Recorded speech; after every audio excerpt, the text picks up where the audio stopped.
qui déclenche, de par les transferts de masse, un dérapage. Mais il faut bien me dire que ce serait de toute façon pire avec un freinage. Le transfert de masse serait d'autant plus important.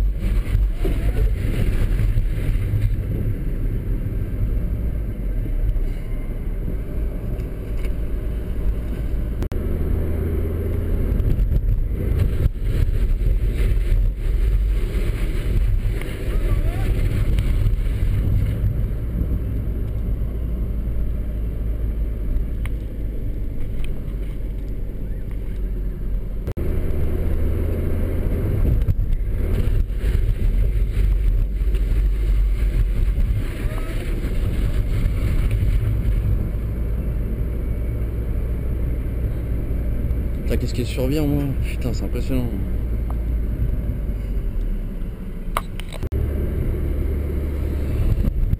Top.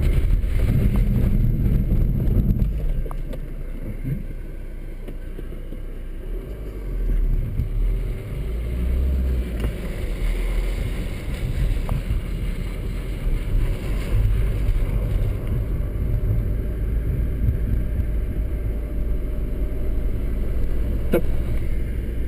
Il faut bien freiner à fond. Pense bien à tourner le volant et amplifier. Top. Je dérape un peu plus. Là, pareil, tu vois, on est pleine gauche, Coralie. Donc ça prouve, hein, vous voyez, qu'un dépassement de vitesse de 10 km/h, augmentation de 10 km/h, top. Hein, de grosses répercussions sur la possibilité de rester dans sa voie, même en ayant l'ABS. Alors, on a pu voir pour certains des différences entre 30 et 40. D'autres pour qui, effectivement, il n'y a aucune différence à 30 et 40, puisque dans les deux cas, on a pu rester dans la voie. Donc, les personnes...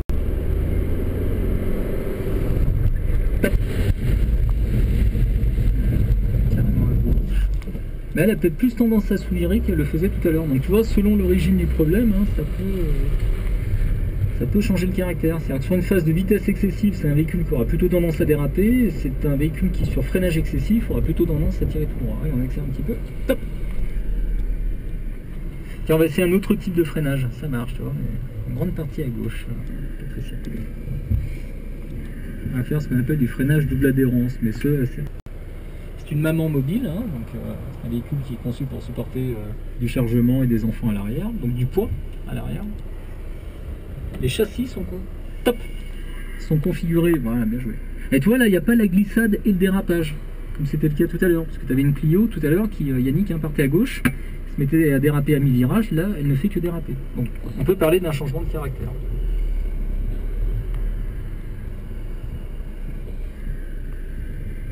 Allez, on accélère un petit peu, top, écrase. Voilà, parfait.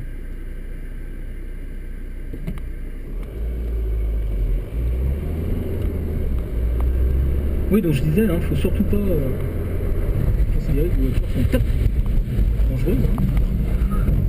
Hein. Bon.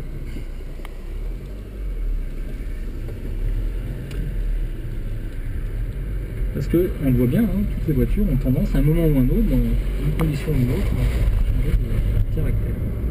C'est pour ça que je suis toujours très inquiet quand j'entends des gens me dire, c'est vrai, je roule vite, je l'avoue, top. Voilà, tu vois, ça dérape là. Top. Lâche le frein.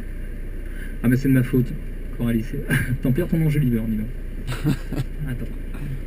C'est de ma faute parce que je t'ai placé un peu plus vite. Alors que c'est...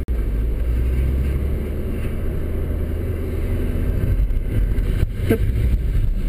Voilà, bien joué. T'as dû sentir hein, dès le relâchement du frein cette reprise de grippe. Alors c'est plus ou moins instantané hein, selon les véhicules, selon le poids hein, évidemment, selon l'état des pneus. Des véhicules qui réagissent de suite à ce relâchement, puis d'autres non. Top. Ok. Donc voilà, vous voyez, on a pu voir quand même de manière assez précise.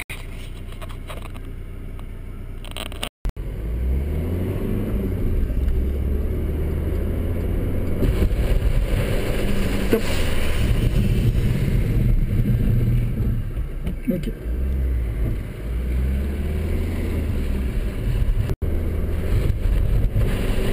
Top.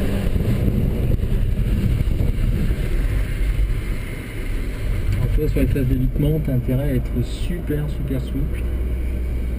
parce que tu as un véhicule. Retournez le volant. Je vais vous laisser faire un retour. Je vous expliquerai comment faire pour travailler efficacement le volant.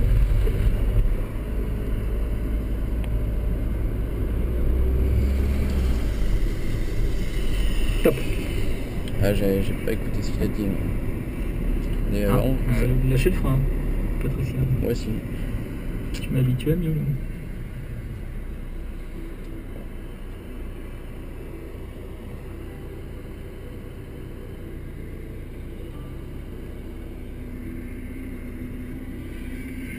Top.